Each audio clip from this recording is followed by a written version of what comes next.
Archivist Vodcast with Kimberly Kay.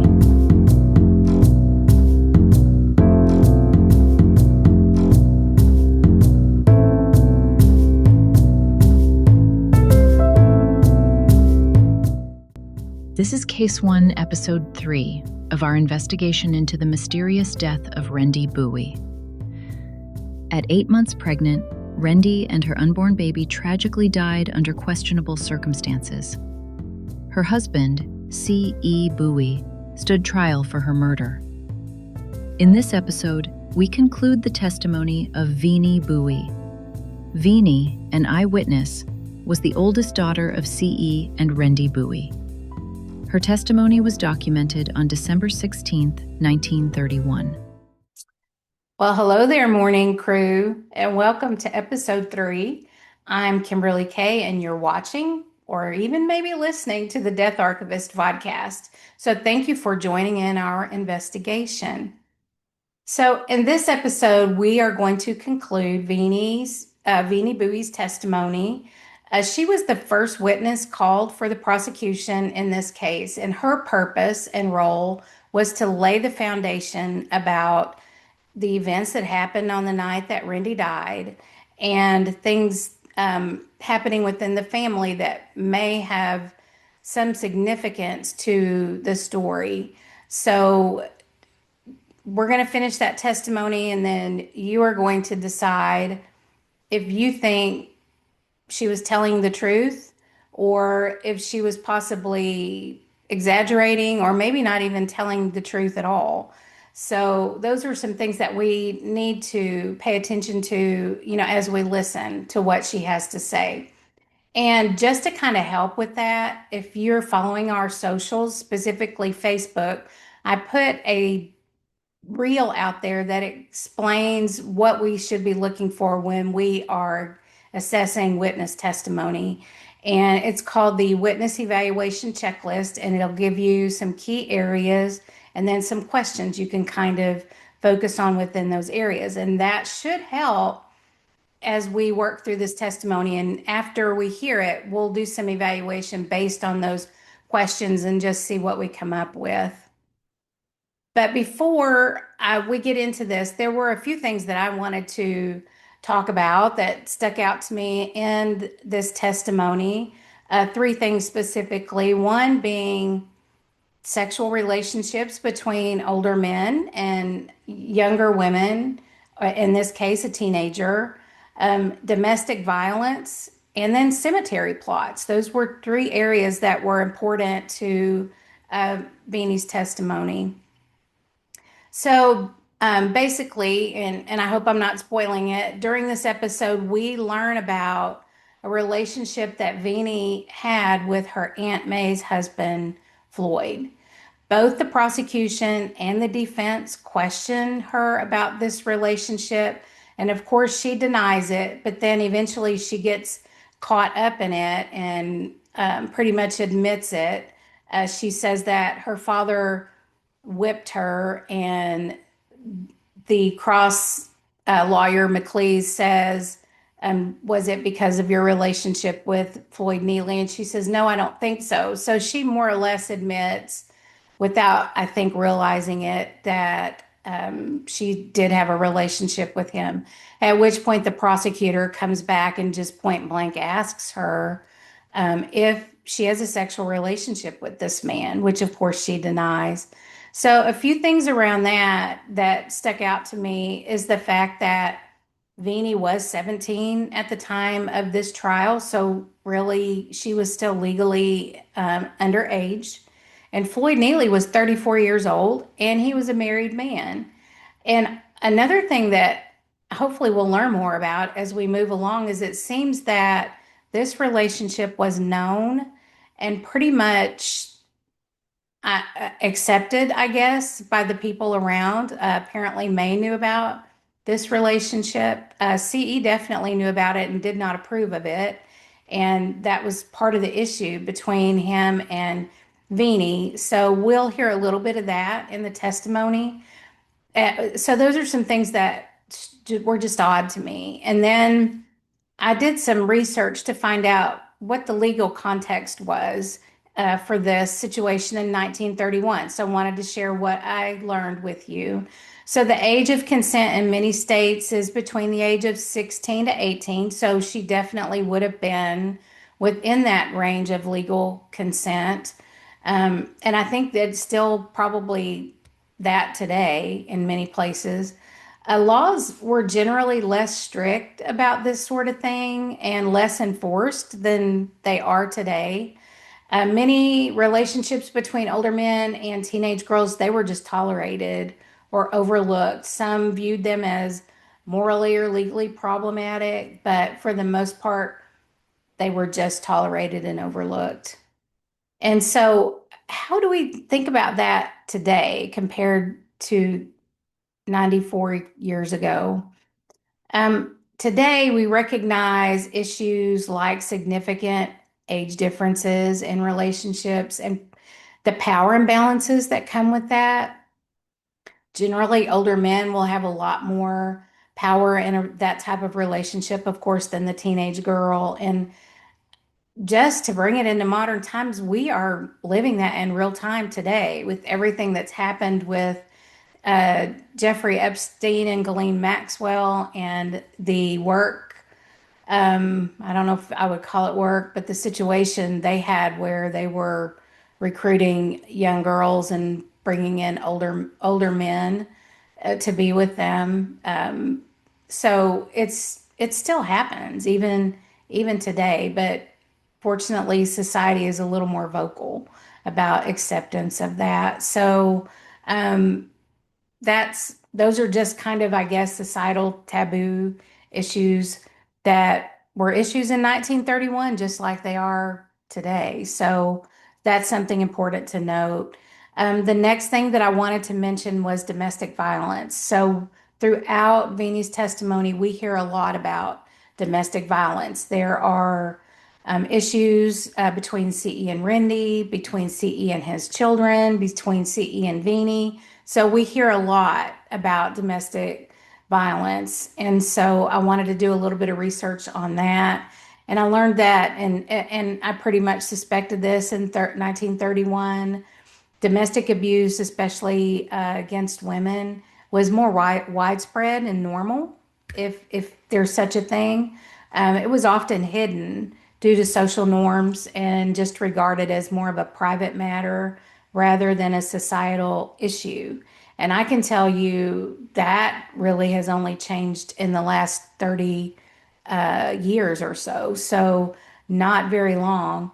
And one, as I was listening to this and thinking about it, a movie that stuck out to me was Fried Green Tomatoes. We know in that movie, Ruthie married a man who was violent toward her, and her friend had to come in and get her out. The beekeeper had to come and get her out away from that situation. But even she was trying to hide it from society and from her family and friends. And I think that was probably very reflective of what those times were like. And I think we may see some of that today, but not nearly what we've seen in past years. But we have to remember in 1931, there really wasn't a legal framework to protect victims of domestic violence. And it was just kind of generally overlooked or accepted. But we have had progress over time. The feminist movement in the 1970s really started changing attitudes towards domestic violence, especially against women and children. In 1994, an act was passed at the federal level called the Violence Against Women Act. And then states passed their own laws around that time. Arkansas, they passed the Domestic Violence Act in 1995, which offered legal protections and services for victims. And again, that's not been very long ago, 30, a little over 30 or so years ago. So um, sad that it was such an overlooked part of society for so long. And the laws do continue to be updated today, and we see shelters that are happening. We have shelters here in Conway where I live, and I'm sure there are shelters where you live that can help victims of domestic violence. So I just wanted to kind of explore that topic a little. And then finally, more related to testimony itself is the cemetery plots. There's a lot of discussion about where Rendy was buried, why she was buried there. And so I wanted to talk about that just a little bit. Specifically, the issue was that CE chose to bury Rendy in Jacksonville, Arkansas, which is a little distance from North Little Rock. It's not a major difference at all. I think actually he and his sons, one of them being my grandpa, worked in that Jacksonville area cutting wood. That was their business. And so he, I think, was familiar for that reason. But he purchased 8 plots there in 1931 for $25. And I know this because I did some research. I found the historian for Biomito. His name was Pete, and he graciously looked through records that he had and confirmed that for me. So CE purchased 8 cemetery plots, 1931, for $25. And I'm pretty sure that the money he paid for those plots with came from the city of North Little Rock. I believe they funded that purchase. So the big issue with the cemetery plots was that why did he buy 8? There were threats against the kids. You heard, we think our food's been poisoned. They were afraid. So did he buy those plots for the kids? Or, just why? And then also Floyd Neely had offered a plot in the Neely family cemetery area for Rendy so that she could be with family, which really the Neelys weren't Rendy's family. In fact, Floyd and May divorced, and he being Floyd remarried in 1933. So if Rendy had been buried there, uh, she wouldn't have been surrounded by family at all. But I can tell you today, Rendy is surrounded by family. Within those 8 plots, their daughter Oni is there with them, and one of Oni's children is buried there. So she is surrounded by family. And one other thing I thought was interesting was that they are located in section 1 of that cemetery. So they were some of the first buried there. So one of the things living here in the South, I can tell you, it did not feel suspicious to me that CE would buy 8 cemetery plots. Um, in fact, people buy plots for their whole families so that they can rest in peace together. I know in my own family that that is the case. There's a family area where on both sides, on my side, my mom's side, my dad's side, even Joe's parents have places that they've purchased for their whole family to rest together. So I couldn't figure out why such the big deal was made about why he purchased so many plots and why there. Let's see. One of the final things that I wanted to mention before we move on to the testimony is the cemetery plot that was offered to Rendy is in a cemetery called Edgewood Memorial Park. And while we were doing the research, we tried to go out to as many of the locations in the story as we could. And this cemetery was one of them because I was curious about the location and what was the difference between there and Jacksonville. It's not a significant amount of difference, but we did go out there to visit to see where that plot offering was. So there's a little bit of footage in this episode of that visit. So be sure to stay tuned for that at the end. And now let's get this testimony wrapped up. State of Arkansas versus C.E. Bowie. State's Witness. Veenie Bowie. December 16, 1931. Exhibit 1, Part 3. Testimony continues with cross-examination by Mr. McLeese. Did you ever see that Paris green? Yes, sir.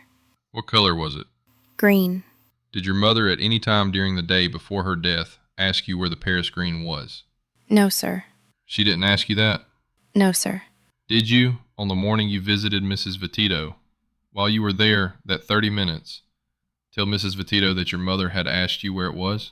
No, sir. I object. That is not admissible. I am laying the foundation to impeach this witness. Unless it has some bearing on this case. That would certainly have some bearing on the case. Objection is overruled. Did you make that statement to Mrs. Vitito? No, sir. Sure didn't. Did Floyd Neely come to your house the night your mother died? Yes, sir. Did he bring any medicine with him at that time? No, sir. Were you there when he arrived? Yes, sir. Now, you have testified your father mistreated you considerably? Yes, sir. Abused you a good deal? Yes, sir. Why did he abuse you? Just because he wanted to, I guess. What was the nature of his abuse? What did he do? He would whip me. Frequently? Yes, sir. How often? He hadn't whipped me in about 2 or 3 years until he made me leave home. Then he has not mistreated or abused you often since you have lived in North Little Rock. Yes, sir. Where did you live at that time? On Pike Avenue. What did he whip you for then? Because I wouldn't cook. Couldn't cook pies and fix turnip greens. Now, isn't it true that your father objected to your relations with your Uncle Floyd Mealy? No, sir. I object. She said she didn't know the reason for the punishment. It is certainly not admissible even if there were any relations. It goes to her credibility. I think it is admissible. Isn't it true that your father objected to your relations with your uncle, Floyd Neely? Chastised you because of your association or relations with your uncle, Floyd Mealy? I don't know whether he whipped me for that, but I know he has whipped me. Did he ever say anything to you about your relations with Floyd Neely? No, not that I heard. Where are you living now? 2300 East 2nd Street. Where have you been living since your mother died? With my aunt. You have been living, then, with your uncle, Floyd Neely. Well, it's my Aunt Neely. He is your uncle. Yes, sir. And May Neely's husband. Yes, sir. And that is where you are living now. Yes, sir. And who else is living there? Dorothy Nix. And my grandmother. Mrs. Freeman. Yes, sir. You haven't a very tender feeling for your father, have you? No, sir. For some length of time? No, sir. Now, with reference to these dumplings or this food you say you sent out to the woods, did you send it to the woods after they went out there that morning? No, sir. They got it. Who did you give it to? Put it in the box and give it to Arville. What did you fix? Some dumplings and fresh meat. What was it that came back? The dumplings. What became of it? I threw them out to the chickens. Were they eaten by the chickens? I don't know. I put them in the can. I don't know whether they was or not. Did you say you put them in the pen? No, in the can. You say you don't know whether the chickens eat it or not? I don't know. The chickens were there. Yes, sir. Did any of the chickens die? I don't know. What had you cooked those dumplings in? In a stew pot. And what had you cooked the peas in? In an open kettle.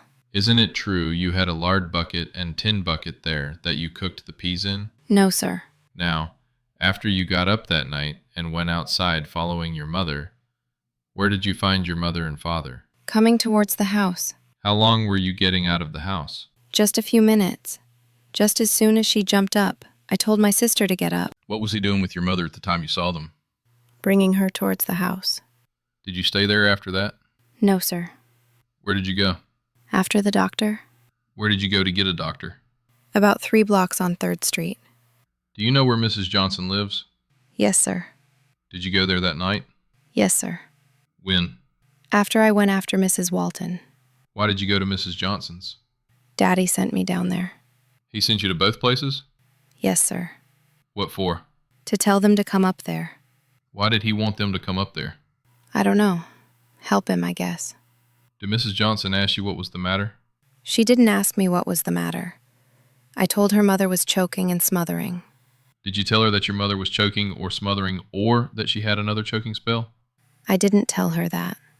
Then your father sent you to Mrs. Walton's and Mrs. Johnson's to get them to come and help him. Yes, sir. Did he send you to call the doctor? Yes, sir. Did you get the doctor? No, sir. Then where did you go? Went to Mrs. Johnson's when I come home. What did you do then? I didn't do anything. Only helped with Mother. What did you do for her? Rubbed her. What was your father doing at that time? He was out on the porch. Where was your mother? On the bed. Will you state your father wasn't in there on the bed with your mother at that time, also rubbing her? When we was rubbing her, he wasn't. Had Dr. Summers arrived then? I don't know if he had or not.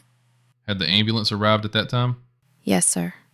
How long was the ambulance there before your mother was taken away in it? About an hour or half an hour. It was closer to half an hour than it was an hour, wasn't it? I don't know. Now, you said your father sent you down to Owens and Company that same night, I believe. Yes, sir. Who was it went with you? Dorothy Nix and Arville. What did he tell you? He told me to go down there and tell them not to cut on her. Did you do that? Yes, sir.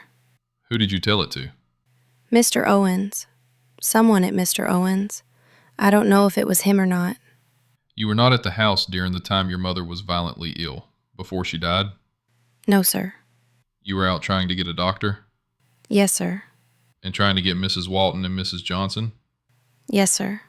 During the time you lived on Birch Street, what was the condition of your mother's limbs and her feet? I don't know. She was troubled with swelling of her feet and legs, wasn't she? Yes, sir. To what extent did it trouble her? It didn't bother her. Isn't it a fact that her feet were swollen to such an extent she couldn't wear shoes? She wouldn't wear shoes. She was afraid they would hurt her. Isn't it a fact, a short time before that, earlier in the year, about August, that your mother did some work for Mrs. Martha Vaughn? Yes, sir. Do you know Mrs. Vaughn? Yes, sir. Isn't it a fact that her condition became such, her illness, that she couldn't continue to do the washing up there and had to quit? No, sir. That's not true? No, sir. Do you know whether or not your mother was taking any medicine? She was taking some salts. Do you know whether she took anything else other than salts? No, sir. She wasn't taking anything else. I believe you said there was strychnine there. What was it used for? He used it to kill dogs. Where did he use it for that purpose? He put it in eggs. I know, but where did he live at that time? I don't know. We lived at England. Then it was at England that this strychnine was put in eggs to kill dogs? Yes, sir. And on Birch Street, he gave it to a little white dog out there. Whose dog was that? Leon's. What was the other name? I don't know. How much of it was there? About a half a bottle. What was it in powder form? Yes, sir. Did Floyd Neely, to your knowledge, ever give your mother any medicine, bring any medicine down there for her to take? No, sir. Not for her to take. Did he bring her any? He brought her some little tablets for sores. What kind were they? I don't know. I seen them, but I didn't know what they were. Do you know whether he ever brought her any medicine in liquid form? I didn't see it. Describe the little tablets you saw. They was blue. Were they round? I don't know how they were shaped. Do you know how he happened to get those for her? Yes, sir. For Arville's leg. He got it burned by gasoline. Did she use them? She used one of them. Where did she put the others? In a snuff box. What became of it? She kept it in the washstand. She kept those tablets? Yes, sir.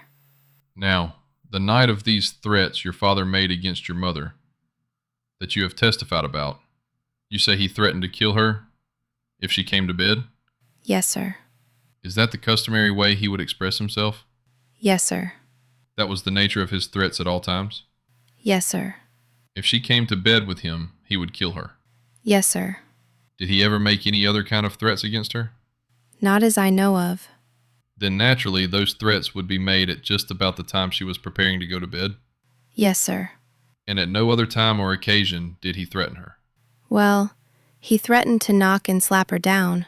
Well, did he threaten to slap or knock her down as frequently? You said every week, and sometimes he would skip 2 weeks. Did he do that as frequently as he threatened to kill her if she came to bed? No, sir. But he did threaten to kill her once a week if she came to bed. Once a week? Yes? Yes. And sometimes 2 times. When she came to bed with him? Yes. If he was mad. Well, he was mad most of the time, wasn't he? Yes, sir. Now, where did you sleep in the house on Birch Street? In the middle room. Did you sleep in there all the time? Not all the time. When I was sick, I slept in the front room with Mother. Were you sick the night she died? No, sir. How came you to be sleeping there at that time? You said on Birch Street. I slept in the middle room there. And when I taken sick, she moved me in the front room with her. This house your mother died, that's on Linden Street? Yes, sir. Where did you sleep there? In the front room with her. All the time that way? Yes, sir. You never slept in the side room with the rest of the children? No, sir. What was there to sleep on in the front room? The davionette. And we made a down feather bed.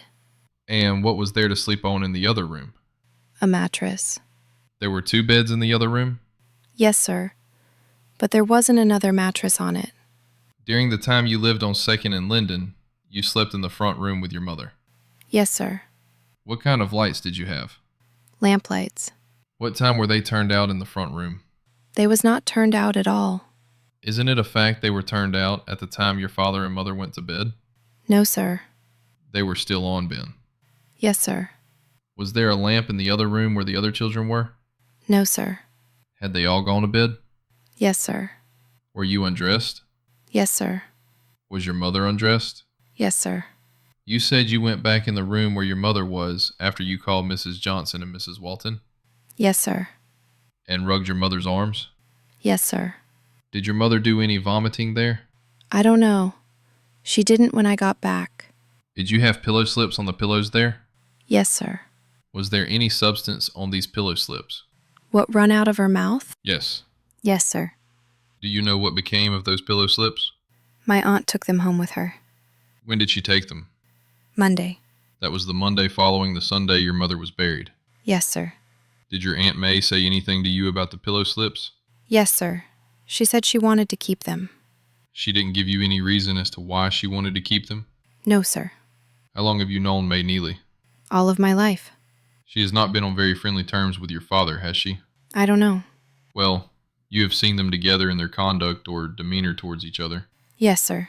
They didn't get along very well, did they? No, sir. And Floyd Neely and your father didn't get along very well, did they? No, sir. Did you, on the night your mother died, give your mother any medicine? No, sir. Or anything to drink? No, sir.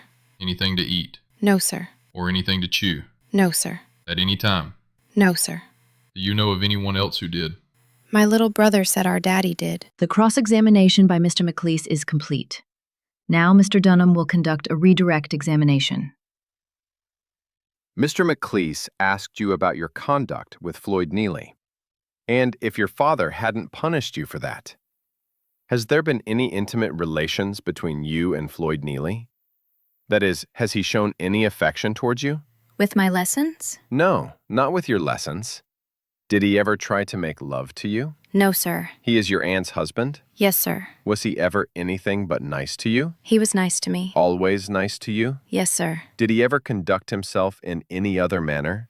No, sir. What was your father's attitude about your going to church? He didn't let me go after Mother died. Did he let you go prior to that? No, sir. Who did you go with after your mother died? Mrs. Johnson. Did he let you go after that time? Just that one time. Did you ask to go again? Yes, sir. What did he say about it? He said no, I couldn't go. Mr. McLeese asked you about some tablets given to your mother by Mr. Neely. Have you seen those tablets since your mother's death? Yes, sir. Where? In the kitchen. How many were there? He gave her 4, and she used 1, and there was 3 left. And you have seen those tablets since your mother's death? Yes, sir. Did you turn those tablets over to Mr. Biggs? Yes, sir. Was he present at the time you found them? Yes, sir. And the remaining 3 of those tablets were still in the box, were they? Yes, sir. Mr. McLeese will now conduct a recross examination. Now, you said your father wouldn't let you go to church. What was his attitude towards your going to church? He let me go one night. And that was the night you went with Mrs. Johnson? Yes, sir. He did let you go with her? Yes, sir. But he wouldn't let you go to church with Floyd and May Neely? They didn't ask me to go. Did you ever tell him you were going to church and went off somewhere with Floyd and May Neely? No, sir. Your father didn't want you to go with May or Floyd either? No, he didn't want us to be around them. When you said Floyd wasn't anything but nice to you, what did you mean by nice? He never did say anything out of the way to me, or scold me, or call me any hard names. Have you ever been out riding with Floyd Neely by yourself? No, sir. Sure haven't. On the day your father was arrested, while he was out in the woods working, were you at home? Yes, sir. Who came to see you that day? Mrs. Johnson and Mrs. Walton. On that day, who else came down to see you? Before he was taken up or after? before he was arrested that night? Not anyone that I know of. Will you say that Floyd Neely wasn't down there most of that day with you? No, sir. You won't say that? No, sir. Well, was he there most of the day? No, sir. What part of the day was he there? I think he came there one day and showed Daddy about some rock. But on this particular day, before your father was arrested that night, how long was Floyd there with you? About 10 minutes. Redirect examination by Mr. Donham. Did your father own any firearms? Yes, sir. What did he do with those guns after your mother's death? He set the shotgun by the door and he kept the pistol under his pillow. Where did they remain before your mother's death? The little gun stayed under the pillow and the shotgun set in the other room. Were either of those guns loaded? Yes, sir. Both loaded? Yes, sir. Recross examination by Mr. McLeese. Did he ever use them, Not as I know of. either before or after your mother died? Not as I know of. Where are the guns now? Mr. Biggs got them, I guess. At the time these tablets were found, who found them? I found them. You pointed them out to Mr. Biggs? He was there and seen me when I got them. He took them away from you? No, sir. I gave them to him. Did you tell the prosecuting attorney your mother had been poisoned? Yes, sir. You were the one who first conveyed the information to the authorities. Yes, sir. No, sir. I don't think so. Who did it? Who first told them? Yes, that your mother died from poison. May. Mr. Sperling sent Mr. Anderson and Mr. Biggs down there to her house. May Neely is the one who conveyed the information to the law. Yes, sir. And it was May Neely who, before anything was said about any poison at all, took the pillowcases. Yes, sir. And you have been staying at Floyd Neely's house since your mother died. Yes, sir. And they are your aunt and uncle? Yes, sir. Who did you talk to about your testimony here? What's that? Who have you discussed your testimony here today with, as to what you would testify here? Before I came here? Yes. Mr. Fred Donham. That all? And Mr. Biggs and Mr. Anderson. Redirect examination by Mr. Donham. Your grandmother and another aunt also live in North Little Rock? Yes, sir. Your grandmother and two aunts, and May Neely and a number of children live there? Yes, sir. Recross examination by Mr. McLeese. Your grandmother and this other aunt, Dorothy Nix and Miss Annie Freeman. Miss Annie Freeman? Yes, sir. She is your grandmother. Yes, sir. The witness is excused. Welcome back. After watching the testimony, I have a co-host. Hey there. Joe's here today. He's going to talk with us about Veenie's testimony overall. And I mentioned that we put a guide up on the socials. So we're going to use that to try to evaluate what we heard in episode 3. So the first up is about Veenie's background. And of course, we know that Veenie is C.E. and Rendy's oldest daughter. We know that she does have some bias in this situation, meaning, is she really in the right place to provide some fair and accurate and objective testimony about everything? She didn't like her dad. She didn't like her dad. Strike one. Yeah, she didn't like her dad. She said he whipped her and threatened her. He questioned her relationship with Floyd. He didn't want her around him. I don't know. We know that C kicked her out when she was 16. That comes up. Did we ever find out why? No, but I think, wouldn't you think it's probably because of Floyd Neely? More likely. That's kind of the impression I got about it. So from that standpoint, with her background, I wasn't quite sure if she was the best person to lay that foundation the prosecutor was needing to build his trial, which tells me it was probably pretty weak to start with. So the next question would be, does she stand to gain or lose from the trial's outcome? So CE is found guilty. Does she gain from that? Well, she's on her own then. So Yeah. now if she's with Floyd Neely, she can see him all the time now. Very true. Very true. So she would kind of gain her freedom Right. if CE went to prison. So there's that. And then the next thing we're going to talk about is her credibility. So, some notes that I made on that. While her testimony under prosecution questioning appeared strong, it really kind of fell apart a bit under cross. Did you think that? Well, when she was being coached by the prosecutor, she had all the answers. They went over everything. I also believe May and her grandmother helped her coach her as well. She doesn't admit to that, but they did. So when she's being recrossed, she didn't have an answer. Yeah. There's a lot, well, no, that's not what I said. No. So, Yeah, I mean, there were some things for me that stood out. I personally had an issue with her timelines, and that has been baffling me all along. I think I mentioned in one of the episodes that she said she went to the police station at City Hall, and we clocked it from the address to City Hall, and it's 1.8 miles. And she said she did that in like 10 minutes. So I kept thinking maybe, and then later on Cross, she says it was 3 blocks. So I'm thinking maybe there was a substation or they were closer and something has changed with the street alignment because the Interstate 40 is now kind of going through there, actually over the top. So I don't think it's changed anything as far as the layout of streets. And then there was a lot of trying to confuse her, I think, with street addresses. Did you live on Birch Street? Did you live on Loudon Street? Or, I mean, there were several of those things, I think, trying to trip her up a little bit. So maybe she was confusing some of those previous locations they lived with where she was at, but it just never added up time wise and to the specific facility she said she went to. So that was a disconnect for me. And really, if you're trying to use her testimony to lay the foundation, you better be pretty sure that what you're getting is an accurate timeline. And that just wasn't happening there. You have any other thoughts on that? it's like trying to trip her up. Where'd you sleep at on Birch Street? Where'd you sleep on the other street? The Davenette. I mean, she went back and forth, so she just wasn't quite sure where she was at. She wasn't. So that was kind of interesting to me.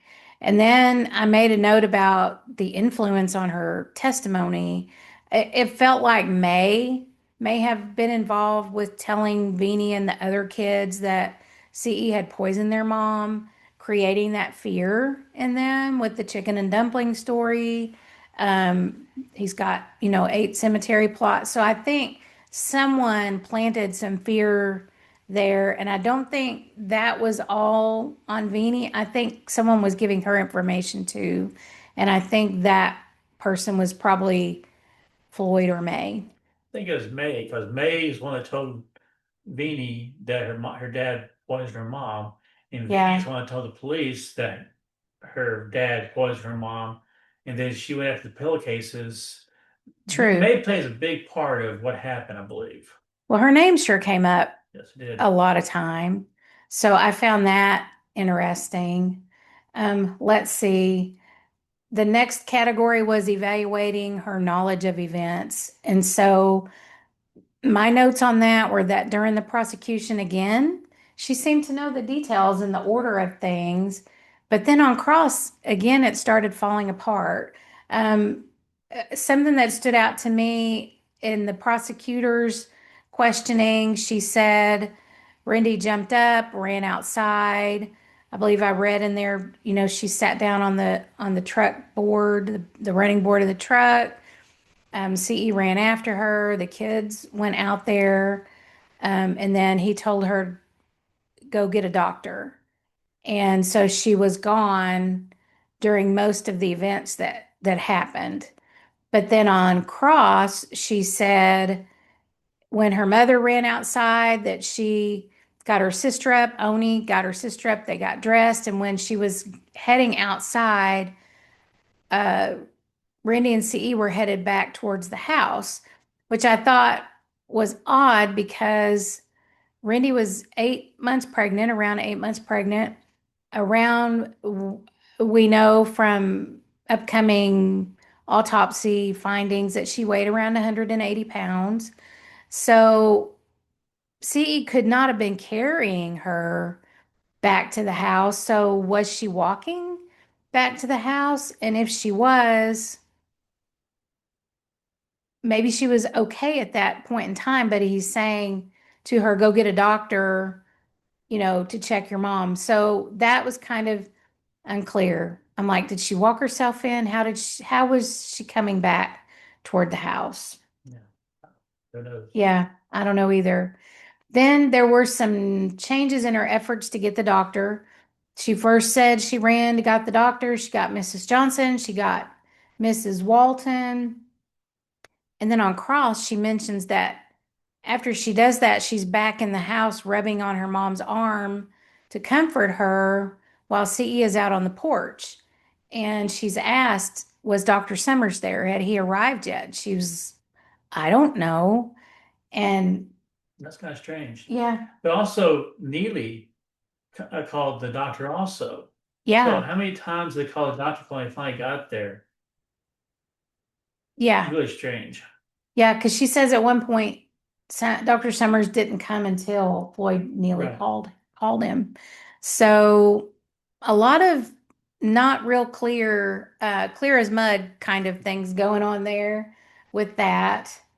And then let's see, also on Cross, she was questioned about all the women that she visited and what she told them and why she told them what she told them. And then on Cross, we learned that she had one woman help her write a letter that was later delivered to the police. And so she's asked, so did you tell the police first? And she says, yes, no, she did. No, she didn't. May did it. May told the police. So she kind of wasn't real clear on her story with that either. Did you have any No. other thoughts on that? Um, let's see. I had when asked if she told the police first, she said yes. So we just covered that. So I don't know. None of that really seemed consistent to me across both the prosecutor and the defense questioning. The one thing she was consistent about was what CE said at the hospital about not wanting Rendy cut on or an autopsy performed on her. And then he also sent Veenie and I think Dorothy Nixon, the oldest son, Arville, who we knew as Haas, sent them down to Owen's Undertaking, which is the funeral home that picked Rendy up at the hospital to let them know not to cut on her. So that stayed consistent across both examinations. Yeah, maybe it's for respect. He didn't want her cut on. Yeah. For respect.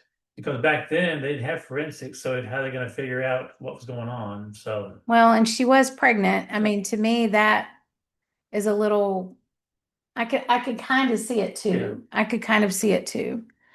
And the fourth area was observation of demeanor and behavior. Of course, we are listening, so all we have is words, but even in the words, I didn't feel like I was reading or listening to a lot of emotional reaction. It was more like you said, she was coached as to what she needed to say, and she was really focused on that. So, I felt like myself, she was very evasive with responses and avoided answering a lot of things directly. right. Like there was the one exchange where they were asking her, I can't remember which lawyer, but he asked her how long Floyd Neely had stayed with her the day that CE was arrested, and she came back and forth with a couple of questions, and then finally she says, oh, he came one day and he told daddy something about some rock. And then That's strange. yeah, and then I think it was McLeese. I think it Yeah. was the defense. And he says, no, I'm talking about the day he was arrested. So she was just kind of all over the place. So to me, that was a little sus. And then let's see, the last category, consistency and memory. I felt like she was consistent talking about the domestic violence threats. Although at one point she was like, he made them at least twice a week. I think she added that. And then she was not consistent about herself in the domestic threats, because she talked a lot about in the defense, the cross examination, about CE whipping her and how she was, had been under all of this abuse from him. And then he asks her about it, and she says it was like 2 or 3 years ago. So that didn't make any sense either. So, I don't know. I don't feel like she did I think we got facts from her. In some sense, we got a general idea of what happened that night. We didn't get the full story. Hopefully, we'll get some more layered on that will kind of help figure out the situation. But overall, I didn't feel like she was a strong witness for the prosecution. I felt like she was a stronger witness for the defense, to be honest. So that's kind of our sum up of her testimony. So right now, if there was going to be only one witness, would you convict CE? No. No, He walks. He walks so far. That's right. I agree with that. I agree with that. So keep on the watch for the next episode. Yeah, Oni, the daughter, and Rendy's daughter Oni is the next testimony up. She's 15 at the time, right around 15 years old.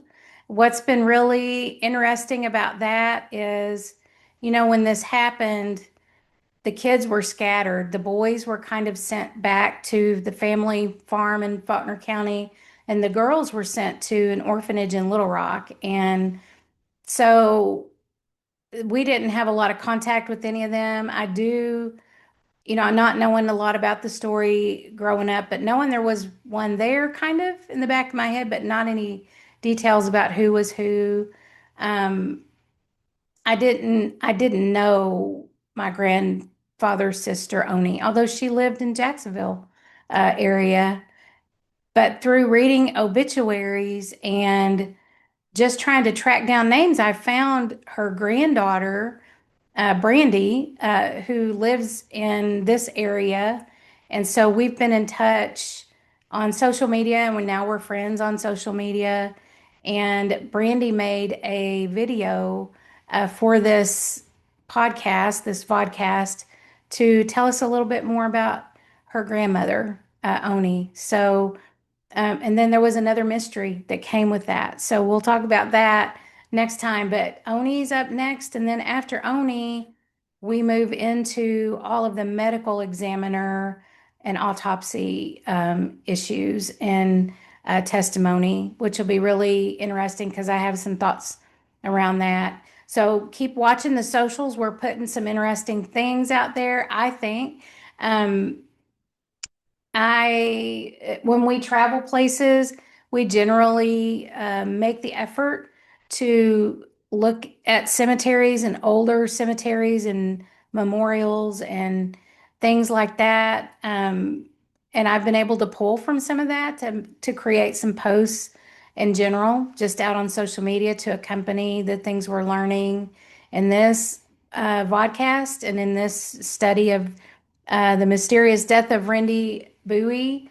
But it's more of a celebration of life, I think, just to look and see how people are remembered by the living. It's so interesting, and sometimes heartbreaking, and sometimes artistic, and sometimes it's beautiful. If you go out, look, there's a reel I put out there with the Bonaventure Cemetery in Savannah, Georgia, that we visited a couple of years ago. So anyway, check out our socials and look for episode 4. Joe, got anything? We'll see you next time. All right. Bye. Bye-bye.